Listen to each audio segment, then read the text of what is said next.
काय करायचंय, अनम्यूट करायचं आहे. मी तुमचं नाव घेईल त्यावेळेस. ओके.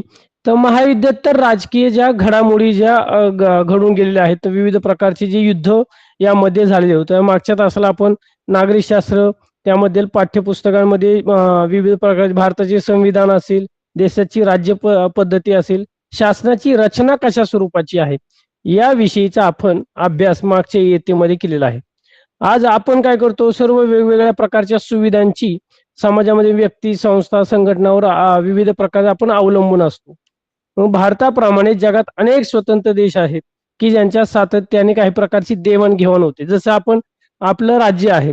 आता प्रत्येक सगळ्याच गोष्टी आपल्या राज्यात पिकत नाही किंवा गोष्टी होत नाही, तर आपल्याला बऱ्याच राज्यांकडून आपल्याला आयात करावं लागतं. तसेच भारतामध्ये पण अशा काही गोष्टी आहेत की त्या आपण दुसऱ्या देशांना काय करतो, निर्यात करतो आणि आपल्या देशामध्ये ज्या गोष्टी पिकत नाही, म्हणजे विविध प्रकारचे इलेक्ट्रॉनिक वस्तू असतील, आता सगळ्या मॅन्युफॅक्चर होतात, पण तरी अजून काही जो माल आहे, जो कच्चा माल आहे, तो आपण बाहेरच्या राष्ट्रांकडून काय करत असतो, आयात करत असतो. म्हणजे आपल्या देशाची जी आहे ती काय झालेली आहे, एक प्रकारची आयात निर्यात, म्हणजे प्रत्येक राष्ट्राचं काय असतं, आयात निर्यात जे आहे ते धोरण असतं की सगळ्या गोष्टी राष्ट्राकडून आयात केल्या जातात, निर्यात केले जातात. एक प्रकारची देवाणघेवाण या गोष्टींद्वारे जी आहे ती होत असते. तर पाहूया महायुद्धोत्तर जगाची परिस्थिती कशा स्वरूपाची होती, कोणकोणते युद्ध झाले, त्यानंतर जगाच्या रचनेत कोणते मोठे बदल आपल्याला पाहायला मिळतात. महायुद्धाच्या जगाच्या रचनेत झालेले जे मोठे बदल आहेत, मग त्यामध्ये 2 मोठे महायुद्ध झाले आणि त्याचा परिणाम जो आहे तो जागतिक राजकारणावर सुद्धा मोठ्या प्रमाणात झालेला आहे, की जेणेकरून आपण पाहतो, थोडक्यात घेऊया, आपण घरामधील भांडणं असेल किंवा शाळेमधलं भांडण असेल किंवा समाजातील आपल्या गावामधील भांडण असेल, भांडणाचा नेहमीच वाईट परिणाम जो आहे तो आपल्यावर होत असतो. आपण म्हणतो की भांडण हे टाळलं पाहिजे, आपण काय केलं पाहिजे, समझोता एक प्रकारचा जो आहे तो करून शांततेच्या मार्गाने गोष्टी ज्या आहेत त्या काय केल्या पाहिजे. कारण भांडण झालं तर त्याच्यातून वितुष्ट हा निर्माण होतात, त्याचा परिणाम हा वाईटच असतो भांडणाचा. म्हणून आपण शांततेत जर ज्या गोष्टी सोडवल्या तर त्याचा परिणाम थोडा का होईना जो आहे तो कमी होतो आणि जी हानी व्हायची आहे ती थोडक्यात आपण कमी करू शकतो. आणि अशा प्रकारे जगामध्ये जे आहे ते मोठे जे महायुद्ध घडून गेले, तर त्याचा आपल्या जागतिक राजकारणावर मोठ्या प्रमाणे जो आहे तो परिणाम झालेला पाहायला मिळतो.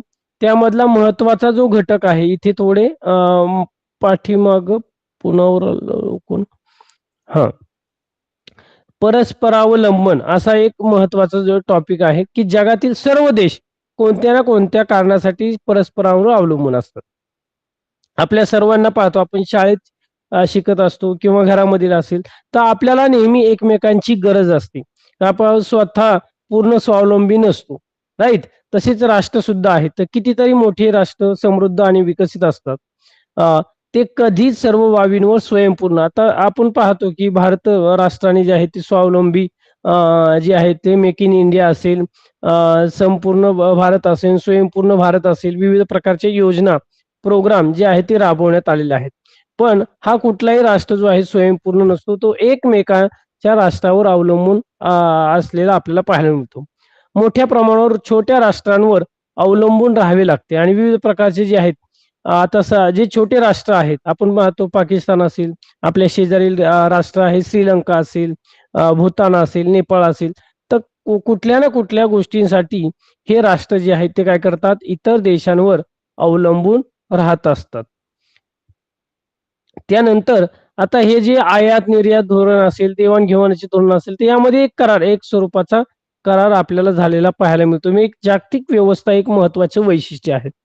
परस्पर राष्ट्रांद्वारे आंतरराष्ट्रीय संबंध, म्हणजे प्रत्येक राष्ट्र आपल्या अंतर्गत व्यवहारासाठी, देवाणघेवाण करण्यासाठी, व्यवहार करण्यासाठी अन्य राष्ट्रांशी व्यवहार जे आहेत ते करावे लागतात. जसं की आपला भारत देशामध्ये जे आपण देशाच्या सुरक्षेसाठीची जे उपकरणं आहेत, नवनवीन तंत्रज्ञान आहेत, नवनवीन लढाऊ विमानं असतील, हेलिकॉप्टर्स असतील, जे आहेत आपण रशियाकडून, फ्रान्सकडून जे आहे ते आयात करताना आपण पाहतो. तुम्ही बऱ्याच वेळा न्यूजमध्ये, बातम्यांमध्ये पण पाहता, फायटर जेट असतील, विविध लढाऊ विमानं असतील, पाणबुडी, आता बऱ्याच युद्ध नौका वगैरे जे आहेत आपण आपल्या राष्ट्र स्वतःच बनवत आहे. पण असे काही नवीन गोष्टी आहेत की ते आपण इतर राष्ट्रांकडून काय करतो, आयात करत असतो आणि म्हणून त्यांच्याशी जे आपले व्यवहारपूर्ण जे संबंध आहे, ते एक प्रकारचे आर्थिक संबंध असतील, तर ते एक सलोख्याचे पाहायला मिळतात. मग त्यांच्यामध्ये एक प्रकारचं निश्चित धोरण, अशा धोरणाला परराष्ट्र धोरण. तुम्ही आपण पहिल्या तासामध्ये पण पाहिलेलं आहे, की पंडित जवाहरलाल नेहरू जे भारताचे पहिले पंतप्रधान आहेत, तर यांनी परराष्ट्र धोरण, ज्याला परराष्ट्र धोरणाचे जनक असेही म्हटलं जातं. तर हे जे धोरण आहे, तर त्याला परराष्ट्र धोरण असं म्हटलं जातं. भारताच्या परराष्ट्र धोरणाचा आपण अधिकाधिक विस्ताराने जो आहे तो अभ्यास आपण थोडक्यात पाहणार आहोत. तुम्हाला अगोदर एक चित्रफित द्वारे जे आहे ते मी एक तुम्हाला याची थोडक्यात माहिती अगोदर देणार आहे आणि मग त्यानंतर पुढचे जे घटक आहेत, याची पार्श्वभूमी काय आहे, तर याविषयीची माहिती आपण पाहणार आहे. मी ते सर्वांचे रेज हँड जे आहे ते लो करतो. तुम्हाला ऐकायला येते हे होते जे जेणेकरून तुम्ही इथे मला सांगू शकता.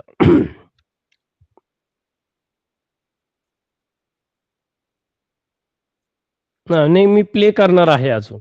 लगेच इयत्ता 9वी विषय राज्यशास्त्र धडा पहिला महायुद्धोत्तर राजकीय घडामोडी. प्रस्तावना.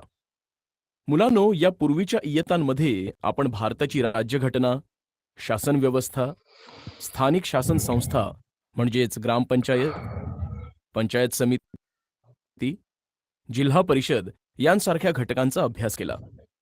इयत्ता 9वीच्या राज्यशास्त्र या विषयात आपण भारताचे जगातील इतर देशांशी असणारे संबंध पाहणार आहोत. भूगोलाचा अभ्यास करून आपणास जगातील भौगोलिक माहिती समजली, तर इतिहासाचा अभ्यास करून ऐतिहासिक घडामोडींविषयी माहिती मिळाली. आता आपण राज्यशास्त्राच्या अभ्यासातून भारताचे जगाशी असणारे संबंध आणि महत्त्वाच्या जागतिक समस्या जाणून घेणार आहोत. मुलांनो, मानव हा समाजप्रिय प्राणी आहे. त्याला समाजात राहायला आवडतं, कारण आपल्या सर्व प्रकारच्या गरजांसाठी तो इतरांवर अवलंबून असतो. त्याच्या या अवलंबून असण्याला परस्परावलंबन असं म्हणतात. परस्परावलंबन. आपण सर्वजण वेगवेगळ्या कारणांसाठी, सोयी सुविधांसाठी समाजातील व्यक्ती, संस्था व संघटनांवर अवलंबून असतो. त्यासाठी परस्परास मदत वेदिका, हा करणे व्हिडिओ खूपच महत्त्वाचे संपल्यानंतर असते. मी तुझे जो हे प्रश्न जसे आहे तो व्यक्ती आणि घेतो. समाजाबाबत आहे, तसेच ते विविध राष्ट्रांबाबतही खरे आहे. आपल्या भारत देशासारखी अनेक राष्ट्रे आहेत. ती स्वतंत्र व सार्वभौम असतात. त्यांच्यात नेहमीच काही देवाणघेवाण होत असते. त्यांच्यात व्यवहार होत असतात. ही स्वतंत्र राज्ये परस्परांशी करारही करत असतात. या सर्व स्वतंत्र व सार्वभौम देशांची मिळून एक व्यवस्था तयार होते. तिला आंतरराष्ट्रीय व्यवस्था असं म्हणतात. या आंतरराष्ट्रीय व्यवस्थेची वैशिष्ट्ये पुढीलप्रमाणे आहेत. परस्परावलंबन. जगातील सर्व देश कोणत्या ना कोणत्या कारणांसाठी एकमेकांवर अवलंबून असतात. त्याला परस्परावलंबन असं म्हणतात. उदाहरणार्थ, भारत तेलासाठी अरेबियन देशांवर अवलंबून आहे, तर ते देश अन्नधान्यासाठी भारतावर अवलंबून आहेत. राष्ट्र कितीही मोठे, समृद्ध आणि विकसित असो, ते कधीच सर्व बाबतीत स्वयंपूर्ण असू शकत नाही. म्हणजे आपल्या देशाच्या सर्व प्रकारच्या गरजा आपल्याच देशात भागवू शकत नाही. उदाहरणार्थ, अमेरिका हे जगातील एक श्रीमंत राष्ट्र असलं तरी त्याला आपल्या तेल व इतर प्रकारच्या गरजा भागविण्यासाठी इतर देशांवर अवलंबून राहावंच लागतं. म्हणजेच फक्त छोट्याच नव्हे तर मोठ्या राष्ट्रांनाही अन्य त्यांच्यासारख्याच मोठ्या आणि छोट्या राष्ट्रांवर अवलंबून राहावं लागतं. म्हणून परस्परावलंबन हे आंतरराष्ट्रीय व्यवस्थेचं, म्हणजेच आजच्या जागतिक व्यवस्थेचं एक महत्त्वाचं वैशिष्ट्य आहे. आता यावर मी तुम्हाला काही प्रश्न विचारतो, त्यांची तुम्ही उत्तरे द्या. प्रश्न पहिला. व्यक्ती आणि राष्ट्रांच्या परस्परावलंबनात काय फरक असतो? व्यक्ती व्यक्तीतील परस्परावलंबनात करार आणि धोरणे नसतात, तर राष्ट्राच्या बाबतीत ते असतात. प्रश्न दुसरा. देशाचा कारभार जसा संविधानाच्या आधारे चालतो, तसे जागतिक पातळीवर एखादे संविधान असतं का? हो, असतं. आंतरराष्ट्रीय कायदे व नियम असतात. प्रश्न तिसरा, आंतरराष्ट्रीय व्यवस्थेत सर्वोच्च स्थान कशाला असतं? सर, परराष्ट्र धोरणाला सर्वोच्च स्थान असतं. अगदी बरोबर. परराष्ट्र धोरणांच्या द्वारे आंतरराष्ट्रीय संबंध. प्रत्येक राष्ट्र आपल्या अंतर्गत व्यवहारांसाठी त्याचप्रमाणे अन्य राष्ट्रांशी कसे व्यवहार करावेत याविषयी निश्चित धोरण ठरवते. अशा धोरणाला परराष्ट्र धोरण असं म्हणतात.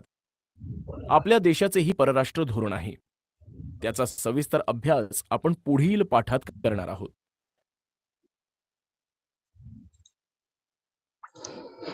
तर थोडक्यात परस्परावलंबन म्हणजे काय, त्यानंतर आपण जे परराष्ट्र धोरण आपण अंगीकृत केलेलं आहे तर त्याविषयीची सुद्धा आपण माहिती या थोडक्यात हे आहे की आपण एखाद्या स्वयंपूर्ण नसतो आणि स्वयंपूर्ण नसल्यामुळं काय होतं की आपण नेहमी आपल्याला इतर राष्ट्रांवर अवलंबून राहावं लागतं. त्याची गरज जी आपण गरज म्हणतो तर ती इतर देशांकडून आपण ज्या विविध प्रकारच्या वस्तू असेल, सेवा असेल, ती याची गरज आपल्याला भासते आणि म्हणून आपण काय करतो, इतर राष्ट्रांवर अवलंबून राहतो आणि त्यालाच जागतिक परस्परावलंबन किंवा परस्परावलंबन असंही म्हटलं जातं. आणि मग विविध प्रकारचे करार, परराष्ट्र धोरण, परराष्ट्र धोरणाचं कशा प्रकारे अवलंब केला जातो याविषयीची थोडक्यात माहिती आपण या व्हिडिओद्वारे जी आहे ती पाहिलेली आहे.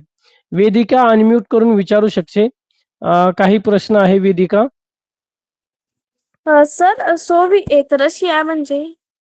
सोव्हिएत रशिया जो सुरुवातीला जे आहे ते आपण पाहतो की रशिया आता रशिया झालेला आहे आणि सुरुवातीला जो आहे तो सोव्हिएत रशिया होता. म्हणजे त्याचे विभाजन च्या अगोदर सोव्हिएत रशिया होता. जसं की आता आपण बांगलादेश, शेजारचं राष्ट्र बांगलादेश आहे, त्याचं पहिलं नाव होतं पूर्व पाकिस्तान आणि पाकिस्तान, असे दोन राष्ट्र त्यावेळेस होती. त्यानंतर त्यांच्यातील संघर्ष झाल्यानंतर जेव्हा इंदिरा गांधी पंतप्रधान होत्या मागच्या तासाला पण तुम्हाला सांगितले, नंतर बांगलादेशाची निर्मिती झालेली आहे. तसंच सोव्हिएत रशिया होता आणि सोव्हिएत रशियाचं विघटन होऊन म्हणजे ते बरेच देशांचं जे आहे ती फाळणी होऊन आपण म्हणतो तुकडे होऊन रशिया जे आहे ते आता आपल्याला पाहायला मिळतं. मग सुरुवातीचं नाव सोव्हिएत रशिया होतं. Okay sir. आणि सर, करार म्हणजे काय? करार म्हणजे काय? करार जो असतो, आता करार म्हणजे आपण तह म्हणतो बघा. सर की बोलली ना. छत्रपती शिवाजी महाराजांच्या काळात जेव्हा मिर्झा राजे जयसिंग आलेले होते आणि मिर्झा राजे जयसिंग आल्यामुळे पन्हाळ्याचा वेढा दिलेला होता. पहा तुम्ही, पन्हाळ्याचा वेढा दिल्यानंतर जेव्हा जयसिंग राजे आणि छत्रपती शिवाजी महाराजांमध्ये तह झाला आणि तह झाल्यानंतर त्यांना 23 किल्ले जे आहेत ते मोगलांना द्यावं लागले होते छत्रपती शिवाजी महाराजांनी त्यावेळेस. आणि नंतर पुन्हा मग आग्रा भेट झाली, आग्र्यातून सुटका झाली आणि मग परत शिवाजी महाराजांनी ते राहिलेले किल्ले परत मोगलांच्या ताब्यातून काढून घेतले, आपल्या स्वराज्यामध्ये ही केलेले आहे. तह एक प्रकारचा जो समझोता म्हणतो आपण त्यालाच करार म्हटलं जातं. म्हणजे देशाचं आपल्या आता समजा श्रीलंका आहे आणि भारत आहे यांची देवाणघेवाण होते किंवा आपल्याला पेट्रोल डिझेल इराक आणि इराण या राष्ट्रांकडून मिळतं. तर आपल्याकडून ज्या गोष्टी जाणाऱ्या असतात, आता आपल्या देशामध्ये सगळ्यात जास्तीत जास्त शेती उत्पादनं मोठ्या प्रमाणात आहे, फळं आहेत, भाजीपाला आहेत, अन्नधान्य आहेत, याची निर्यात आपण इतर राष्ट्रांना करत असतो. मग याचा कुठंतरी एक प्रकारचा आपण करार केलेला असतो. करार म्हणजे आपण जसं तुम्ही बोनाफाईड वगैरे काढायला जाता किंवा कोर्ट कचेरीमध्ये जाता तर ऍफिडेव्हिट वगैरे असतं. तर तो एक प्रकारचे जे ऍफिडेव्हिट आहे तर करार केला जातो, नोंदणी केली जाते, आपण पाहतो की नाही. तसंच राष्ट्रांची देवाणघेवाण करण्यासाठी हे करार जे आहे ते केले जातात की आपण जर एखादा माल त्यांना दिलेला असेल तर त्यांच्याकडून आपण आयात काही गोष्टी करत असतो, त्या बदल्यात आपण निर्यात करतो. तर अशा प्रकारचा जे एक करार केला जातो. सर, सर, पार्श्वभूमी म्हणजे? धोरण म्हणजे काय? एक मिनिट. पार्श्वभूमी म्हणजे आपण पूर्वज्ञान. पार्श्वभूमी एक सुरुवातीची काय पार्श्वभूमी आहे. मग आता पार्श्वभूमी जर तुम्ही आपण प्रत्येक पाठामध्ये पाहतो की मागच्या पाठाची पार्श्वभूमी काय होती. मग आता हे महायुद्ध जेव्हा घडायच्या अगोदर महायुद्ध का घडली आहे आणि ते महायुद्ध घडायच्या अगोदरच्या कोणत्या घटना कारणीभूत ठरल्या की जेणेकरून पहिलं महायुद्ध, दुसरं महायुद्ध जे झालेलं आहे. पहिलं महायुद्ध झाल्यानंतर दुसरं महायुद्ध का मोठ्या प्रमाणात झालं तर त्याची पार्श्वभूमी म्हणजे पहिल्या महायुद्धामध्ये जे आहेत तर झालेल्या चुकीच्या ज्या घटना असतील किंवा ज्या गोष्टी झाल्यात तर त्यावर आधारित आहे. आणि धोरण म्हणजे काय थोडक्यात एक आता धोरण केलं परराष्ट्र धोरण की आपण इतर राष्ट्रांशी कशा प्रकारचे संबंध ठेवावे याच्यासाठी काही आपण नियम म्हणतो आपण थोडक्यात एक स्ट्रक्चर रचना करून दिलेली असती विविध प्रकारची ती आहे. आणि मग परराष्ट्र इतर राष्ट्रांशी असलेले एक प्रकारचे करार किंवा धोरणं जी आहेत धोरणं म्हणजे नियम आपण अटी ज्या लागू दिलेल्या आहेत तर त्याला धोरण शब्दशः अर्थ आपण तशा प्रकारे घेतो. यानंतर पुढचे जे आहेत तर महायुद्ध पहिलं महायुद्ध केव्हा झालं दुसरं महायुद्ध केव्हा झालेलं आहे त्याची कारणं काय काय होती तर याविषयीची माहिती आपण थोडक्यात पाहणार. त्यानंतर तुम्हाला जे आहेत तर मी तुमची प्रश्न उत्तर परत नंतर शेवटला आपण घेऊया. आता महायुद्धाचे जागतिक परिणाम आता पहिलं महायुद्ध आणि दुसरं महायुद्ध याच्या विषयीची थोडक्यात आपण माहिती पाहणार आहोत. तर पहिलं महायुद्ध केव्हा झालं आणि दुसरं महायुद्ध केव्हा झालं ते याविषयीचे पहिले महायुद्ध 1900 जर तुमच्याकडे वही पेन असेल तर तुम्ही लिहून घ्यायचं आहे त्यावर मी एक व्हिडिओ पण दाखवणार आहे. तर 1914 ते 1918 या कालावधीत पहिलं महायुद्ध झालेलं आहे. यामध्ये कोण कोण होतं मग युरोप खंडातील महत्वाचे देश यात सामील होते. एकूणच आंतरराष्ट्रीय किंवा जागतिक व्यवस्थेत युरोप या काळात त्या काळामध्ये जे आहे ते खूप फार महत्व होतं आणि पहिल्या महायुद्धामुळे खूप मोठ्या प्रमाणावर जीवित आणि वित्त हानी झाली. या युद्धात सहभागी झालेल्या राष्ट्रांना खूप आर्थिक नुकसान म्हणजे हे जर युद्ध जर झालं तर त्याचा परिणाम हा दोन्ही राष्ट्रांना जो आहे तो मोठ्या प्रमाणात होतो. आणि मग पहिलं कोणतं आहे पहिल्यामध्ये सहभागी राष्ट्र मित्र राष्ट्रे आणि मध्यगत राष्ट्र Britain France Russia Italy America. त्यानंतर मध्यगत राष्ट्र कोणती जर्मनी ऑस्ट्रिया हंगेरी तुर्कस्तान बल्गेरिया. तर इतर अशा प्रकारची जी आहेत ती राष्ट्र होती. आणि अशा प्रकारचं म्हणजे पहिलं महायुद्ध होऊ नये यासाठी काहीतरी उपाययोजना करायला पाहिजे. या सर्वांच्या राष्ट्रांना वाटू लागलं की अरे नाही यामध्ये आपण मध्यस्थी केली पाहिजे यावर आपण काहीतरी सोल्युशन काढलं पाहिजे कारण युद्ध जर झालं तर त्याचा आंतरराष्ट्रीय जागतिक राजकारणावर जो आहे तो मोठ्या प्रमाणात परिणाम हा घडून येतो. आणि मग त्यासाठी राष्ट्र संघटना आंतरराष्ट्रीय राष्ट्र संघटना जी आहे ती स्थापन करण्यात आलेली आहे. पहिल्या महायुद्धानंतर शांतता प्रस्थापित करण्यासाठी राष्ट्रसंघ निर्माण झाला परंतु राष्ट्रसंघाला विविध प्रकारचे युद्ध थोपवण्यात यश आलेलं नाही. म्हणजे वाटाघाटी आपण पाहतो की भांडणं झालेले असतील तर भांडणं झाल्यानंतर आपण मध्यस्थी करतो की जेणेकरून ते भांडणं जे आहे ते वाद जो आहे तो मिटावा यासाठी. मग तशा प्रकारचा हा राष्ट्रसंघ निर्माण झाला परंतु त्यांना अपयश आलं आणि नंतर जर्मनी इटली स्पेन इत्यादी देशांमध्ये हुकुमशाही राजवट अस्तित्वात आल्या आणि या सर्व घडामोडीची परिणती म्हणून दुसऱ्या महायुद्धाची क्रांती म्हणजे दुसरं महायुद्ध जे आहे ते मोठ्या प्रमाणात घडून आलेलं आहे. पहिल्या महायुद्धामध्ये एवढी हानी झाली एवढ्या गोष्टी झाल्या तरी मित्र राष्ट्र किंवा जे मध्यस्थी राष्ट्र होते यांनी खूप प्रयत्न केले की या काय हे युद्ध थांबावं हे युद्ध शमावं पण तरीही का त्यांचे जे प्रयत्न आहेत ते अपयशी ठरले आणि पुढे जाऊन काय झाले एक प्रकारचं दुसरं महायुद्ध जे आहे ते मोठ्या प्रमाणात झाले आणि त्या दुसऱ्या महायुद्धाची परिणती म्हणून आपण मोठ्या प्रमाणात जे आहे तर काय एक प्रकारचं हानी जीवित आणि वित्त हानी मोठ्या प्रमाणात झालेली आपल्याला पाहायला मिळते. यावर आधारित दुसरा एक व्हिडिओ तुम्हाला मी दाखवणार आहे की पहिलं महायुद्ध आणि दुसरं महायुद्ध यावर आधारित एक पार्श्वभूमी आहे. पार्श्वभूमी म्हणजे सुरुवातीचा काय एक प्रकारचं वातावरण पहिलं महायुद्ध होण्याच्या अगोदरचं काय होतं कशा स्वरूपाचं होतं याविषयीचे आपण व्हिडिओद्वारे जो आहे ती माहिती पाहणार आहोत.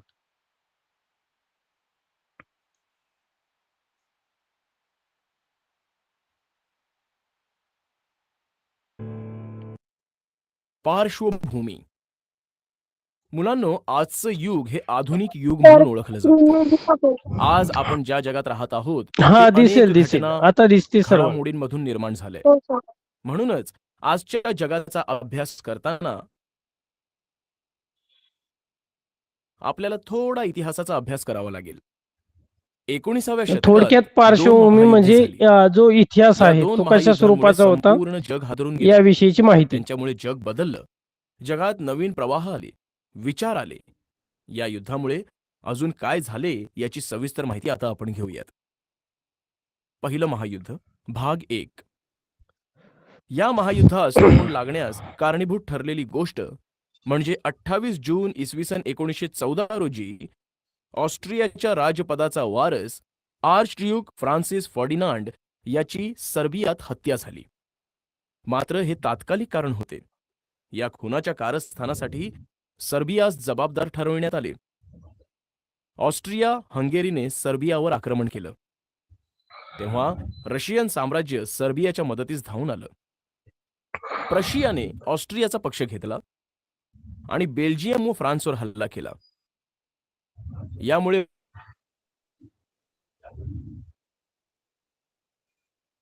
ब्रिटिश साम्राज्याने प्रशिया विरुद्ध युद्ध पुकारलं. 18 सुरू झालं ते 11 नोव्हेंबर 1918 पर्यंत सुरू राहील. सर आवाज ब्रेक होतोय. या युद्धात हा नेटवर्क जरा कमी जास्त होत असल्यामुळे होत असेल. हा ब्रिटन यांसारखी मित्र राष्ट्रे तर Romania, Serbia, Belgium, Greece, Portugal, German, Austria Hungary, Ottoman साम्राज्य आणि बल्गेरिया यांसारख्या युरोप खंडातील मध्यगत राष्ट्रांचा समावेश होता. पहिल्या महायुद्धाचं खरं कारण युरोपातील प्रबळ राष्ट्रांच्या साम्राज्यवादी धोरणात होतं. इंग्लंड, फ्रान्स, स्पेन, पोर्तुगाल या देशांनी आशिया व आफ्रिका खंडात आपल्या वसाहती निर्माण करून साम्राज्यांचा विस्तार केला होता. या स्पर्धेमध्ये जर्मनी हा देश काहीशा उशिराने उतरला आणि त्यातून मग स्फोटक परिस्थिती निर्माण झाली. ऑस्ट्रियाच्या राजपुत्राच्या हत्येने ठिणगी पडली आणि तिचं रूपांतर पहिल्या महायुद्धाच्या वणव्यात झालं. आंतरराष्ट्रीय किंवा जागतिक व्यवस्थेत युरोपला या काळात खूप महत्त्व होतं. हे युद्ध इतिहासातील सर्वात मोठा लढा यांपैकी एक होतं. या युद्धात 19 लाखांपेक्षा जास्त सैनिक व 7 लाखांपेक्षा जास्त नागरिक ठार झाले, तर लाखोंना कायमचं अपंगत्व आलं. या युद्धात युरोप खंडातील वस्तू व वास्तूंचे मोठ्या प्रमाणात नुकसान झाले. पहिल्या महायुद्धामुळे इतिहासात कधीही झाली नव्हती एवढी जीवित व वित्तहानी झाली. युद्धात प्रत्यक्ष सहभागी असलेल्या राष्ट्रांना आर्थिक नुकसान सोसावं लागलं. जिंकलेल्या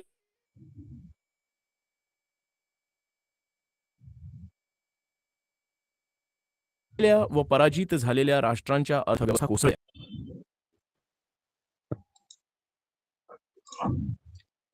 तर तुम्ही पाहिले की पहिल्या महायुद्धाची पार्श्वभूमी एक थोडक्यात की ते भांडण ते महायुद्ध जे आहे ते कशा स्वरूपाने म्हणजे काय कारण होतं की काय असं हे झालेलं आहे. आपण पाहतो की स्वातंत्र्य लढा असेल, विविध प्रकारचे आपण भारत देश स्वतंत्र होण्यासाठीचे जे आंदोलन झालेले आहेत, तर कशा प्रकारे जे आहे तो एक प्रकारचा लढा आपण 1857चा उठाव म्हणतो. मंगल पांडे असेल, झाशीची राणी असेल, तर याला कारणीभूत कारण कोणती होती याविषयीची पण माहिती तुम्ही मागच्या इयत्तेमध्ये अभ्यासलेली असेल की कशा स्वरूपाने जे आहेत. तर काहीतरी असे कारण आहेत की ज्याचा परिणाम जो आहे तो मोठे युद्धामध्ये जो आहे मोठ्या लढ्यावर जो आहे तो झालेला आपल्याला पाहायला मिळतो. आणि म्हणूनच पहिलं महायुद्ध घडण्यासाठी जे आहे ते विविध प्रकारची कारणं याला कारणीभूत ठरलेली आपल्याला पाहायला मिळतात. मग पहिलं महायुद्ध झालं, त्यानंतर हे एक सर्वात मोठा लढा मानलं गेलं आणि हा लढा एवढा मोठा मानण्यात आला की मग एक सोव्हिएत राष्ट्रसंघ म्हणजे राष्ट्रसंघाची स्थापना जी आहे ती करण्यात आली आणि त्यामध्ये मित्र राष्ट्र जे आहे ते अनेक राष्ट्र एकत्र येऊन मित्र राष्ट्र राष्ट्रांची संघटना स्थापन झाली. त्याला राष्ट्र संघटना असे म्हटलं जातं की त्यांनी या दोन्ही राष्ट्रांना शांततेचं आव्हान केलेलं आहे की त्यातून शांततेतून हा मार्ग काढावा यासाठी जे आहे ते आव्हान केलेलं होतं.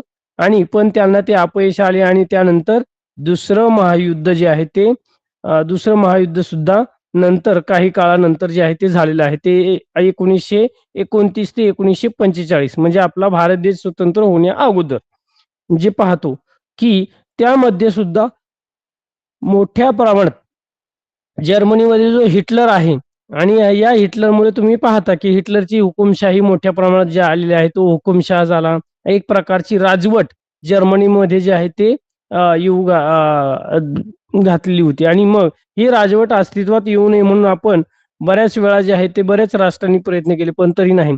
आणि त्यानंतर विविध प्रकारचे मोठे युद्ध, त्यानंतर दुसरं महायुद्ध झालेलं आपल्याला पाहायला मिळतं. आता हे दुसरं महायुद्ध मध्ये सुद्धा दुसऱ्या महायुद्धात कोणकोणती राष्ट्र होती, तर मित्र राष्ट्र होती. Britain, France, Australia, Canada, New Zealand, Bharat, Soviet Russia, चीन, अमेरिका. आणि अक्ष राष्ट्र म्हणजे अपोजिट राष्ट्र कोणती होती, जर्मनी, जपान, इटली. असे हे 3 राष्ट्र याच्यामध्ये जे आहेत ते महत्वाचा. मग नंतर अमेरिकेने पण काय केलं की अणुबॉम्बची निर्मिती केली. आणि हे युद्ध संपवण्यासाठी जपान मधील हिरोशिमा व नागासाकी या 2 शहरावर मोठ्या प्रमाणात अणुबॉम्ब हल्ला केला. आणि त्यामध्ये 6 ऑगस्ट ते 9 ऑगस्ट 1945 रोजी अमेरिकेने अणुबॉम्ब टाकले. आणि युरोपमध्ये जर्मनीच्या पराभवानंतर तुम्ही आजही त्याविषयीची बातमी किंवा याविषयीची माहिती तुम्ही पुस्तकाद्वारे अभ्यासत असाल की आजही त्या ठिकाणी म्हणजे ते जनजीवन जे आहे ते विस्कळीत झालेलं आपल्याला पाहायला मिळतं. आणि दुसऱ्या महायुद्धांच्या काळात जागतिक पातळीवर ज्या अनेक घडामोडी झाल्या त्यातील एक महत्वाची घटना म्हणजे शीतयुद्धाची सुरुवात. एक मोठं युद्ध 1945 ते 1991 हा प्रदीर्घ काळ शीतयुद्धाने व्यापलेला आपल्याला पाहायला मिळतो एक प्रकारचा.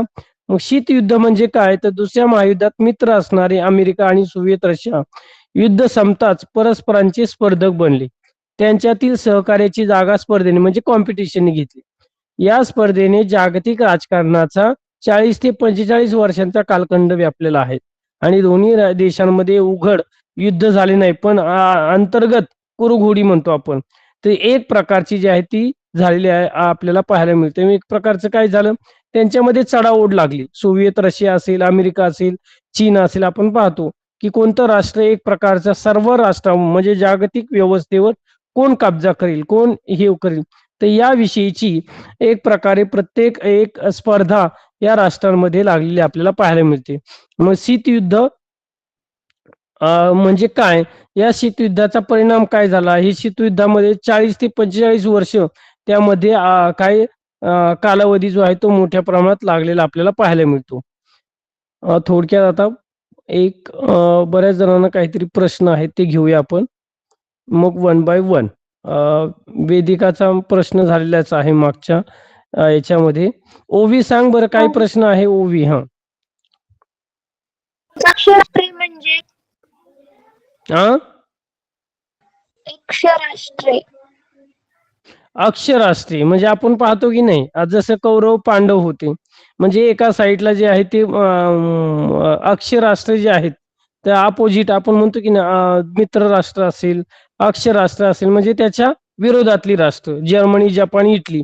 आणि त्यांच्या अपोजिटला मित्र राष्ट्र कोणती होती, Britain, France, Australia, Canada, New Zealand, Bharat, Soviet Russia असेल, चीन असेल, अमेरिका असेल, तर ही राष्ट्र होती. म्हणजे दोन्ही बाजूच्या राष्ट्रांना आपण जसे नाही का टीम वाईज हे करतो, जसे की भारत पाकिस्तान मॅच असेल, न्यूझीलंड आणि भारतची टीम असेल, किंवा आपण शाळेमध्ये खो खो कबड्डीच्या स्पर्धा होतात तर त्या संघांना नावं दिली जातात. तसेच ही जे युद्ध राष्ट्र होती तर त्यांच्या ज्या 2 टीम झालत्या त्यांची जे 2 एक प्रकारचे गट निर्माण झालते तर त्याला एकाला अक्षराष्ट्र आणि एकांना मित्र राष्ट्र अशा स्वरूपाचं होतं. आणि मित्र राष्ट्रांमध्ये जास्त प्रमाणात राष्ट्रांची संख्या होती, पण अक्षराष्ट्रामध्ये जर्मनी, जपान, इटली हे 3च राष्ट्र आपल्याला पाहायला मिळतात. आणि त्यांच्यामध्ये मोठं पहिलं महायुद्ध असेल, दुसरं महायुद्ध असेल तर हे झालेलं पाहायला मिळतं. आणि याची हानी एवढी प्रचंड होती की त्याचं रूपांतर नंतर जे आहे ते लोक बऱ्याच राष्ट्रांना कळलं की जागतिक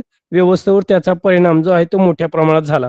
आणि हे महायुद्ध जे आहे तर ते शमवण्यासाठी त्याचं रूपांतर पुढे जाऊन शीतयुद्धात झाले. म्हणजे कॉम्पिटिशन स्पर्धा झाली की कोणतं राष्ट्र जगावर जागतिक राजकारणावर जागतिक व्यवस्थेवर एक प्रकारचा कब्जा प्रभाव करेल यासाठी एक प्रकारची चढाओढ या राष्ट्रांमध्ये पाहायला मिळते. म्हणजे तसं प्रकारचं युद्ध नाही झालं त्यापर्यंत, पण याचा कालावधी मोठ्या प्रमाणात आहे. 40 ते 45 वर्ष हे शीतयुद्धाचा परिणाम जो आहे तो राष्ट्रांवर आपल्याला एक प्रकारचा पाहायला मिळतो. रागिनी. सर पार्श्वभूमी म्हणजे काय? परत मी आता तेच सांगितले की पार्श्वभूमी म्हणजे त्याच्या अगोदरची एखादी घटना घडायच्या अगोदर काय घटना, आता एखादं भांडण होतंय, आपण तुमच्या फ्रेंड मध्ये भांडणं होतात पण काय कारण आहे ते भांडण होण्याचं अगोदरचं? तर एक प्रकारचं जसं पहिलं महायुद्ध दुसरं महायुद्ध झालं. पहिलं महायुद्ध का झालं? तर त्याच्या अगोदरची पार्श्वभूमी, एक प्रकारचा वृत्तांत, त्याच्या घटना, त्याला पार्श्वभूमी म्हटलं जातं. कुठलीही एखादी घटना असेल तर ती घटना घडण्यामागचं कारण, बरोबर आहे. पार्श्वभूमी म्हणजे एक पहिलं महायुद्ध होण्या अगोदरचं कारण काय आहे ते. नेहा. सर सोव्हिएत संघ म्हणजे सोव्हिएत संघ. आता सोव्हिएत संघ म्हणजे जसे युरोप आहे, अमेरिका आहे, आपण पाहतो की नाही. जसे याच्या काय म्हणतो, सोव्हिएत रशियाच्या आजूबाजूची जी राष्ट्र आहेत, तर ते थोडक्यात, की जशा प्रकारे आता आशिया खंड आहेत, आशियाई राष्ट्र. आशियाई राष्ट्र म्हणजे काय? आशिया खंडातील जी राष्ट्र आहेत, मग कोणतं, भारत असेल, श्रीलंका असेल, भूतान असेल, नेपाळ असेल, तर ही राष्ट्र आशियाई राष्ट्र आहे. युरोपियन राष्ट्र असेल, सोव्हिएत संघ असेल, तर हे एक प्रकारचे. जसं रशियाला सुरुवातीला सोव्हिएत रशिया म्हटलं जायचं. मग रशियातल्या बरेच जे शहरं होते ते त्यांनी वेगळ्या राज्याची, वेगळ्या राष्ट्राची स्थापना केली आणि त्यानंतर रशिया वेगळा झाला आणि सोव्हिएत जो संघ आहे, ते एक प्रकारची त्याची जी आहे, तर त्यातले विविध प्रकारची राष्ट्र निर्माण झालेले आपल्याला पाहायला मिळतं. मग फ्रान्स, ब्रिटन, इंग्लंड, हे जे आहे ते ही राष्ट्र निर्माण झाली. आता याच्यानंतर तुम्हाला पुढचा एक चित्रफित आहे, ती 2 मिनिटाची, ती पाहूया आणि मग तुमचे प्रश्न उत्तर आपण थोडक्यात घेऊया इथेच. जास्त कारण तुम्ही शाळेमध्ये पण ते अभ्यासलेलं आहे, पण त्याच्या नंतर तुम्हाला हे चित्रफितीद्वारे जे आहे ते कशा प्रकारे थोडक्यात त्याची माहिती मिळावी या संदर्भात जे आहे ते आपण एक चलचित्रफित व्हिडिओद्वारे जे आहे ते तुम्हाला व्यवस्थित माहिती. आता याची बरीच पार्श्वभूमीची बद्दल तुम्हाला तुमच्या पुस्तकात दिलेलं नाही, की कशा प्रकारे पहिलं महायुद्ध झालं, त्याला कारण काय होती, ते याविषयीची माहिती तुम्हाला या व्हिडिओद्वारे जी आहे ती मिळालेली पाहायला मिळते. आता पहिल्या महायुद्धाचा भाग 1 काय आहे?